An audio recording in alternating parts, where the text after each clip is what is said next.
بسم الله الرحمن الرحيم بسم الله الذي لا يضر مع اسمه شيء في الأرض ولا في السماء وهو السميع البصير بسم الله الذي لا يضر مع اسمه شيء في الأرض ولا في السماء وهو السميع البصير بسم الله الذي لا يضر مع اسمه شيء في الأرض ولا في السماء وهو السميع البصير بسم الله الذي لا يضر مع اسمه شيء في الأرض ولا في السماء وهو السميع البصير بسم الله الذي لا يضر مع اسمه شيء في الأرض ولا في السماء وهو السميع البصير اللهم إنا نجعلك في نحورهم ونعوذ بك من شرورهم اللهم إنا نجعلك في نحورهم ونعوذ بك من شرورهم اللهم إنا نجعلك في نحورهم ونعوذ بك من شرورهم اللهم إنا نجعلك في نحورهم ونعوذ بك من شرورهم اللهم إنا نجعلك في نحورهم ونعوذ بك من شرورهم أعوذ بالله السميع العليم من الشيطان الرجيم من همزه ونفخه ونفخه بسم الله الرحمن الرحيم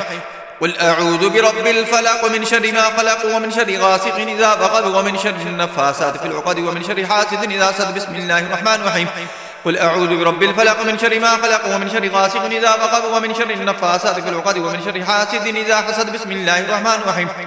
قل أعوذ برب الفلق من شر ما خلق ومن شر غاسق إذا وقب ومن شر النفاثات في العقد ومن شر حاسد إذا حسد بسم الله الرحمن الرحيم قل أعوذ برب الناس ملك الناس إله الناس من شر الوسواس الخناس الذي يوسوس في صدور الناس من الجنة والناس بسم الله الرحمن الرحيم قل أعوذ برب الناس ملك الناس إله الناس من شر الوسواس الخناس الذي يوسوس في صدور الناس من الجنة والناس بسم الله الرحمن الرحيم قل أعوذ برب الناس ملك الناس إله الناس من شر الوسواس الخناس الذي يوسوس في صدور الناس من الجنة والناس اللهم صل على محمد وعلى آل محمد كما صليت على إبراهيم وعلى آل إبراهيم إنك حميد مجيد اللهم بارك على محمد وعلى آل محمد كما باركت على إبراهيم وعلى آل إبراهيم إنك حميد مجيد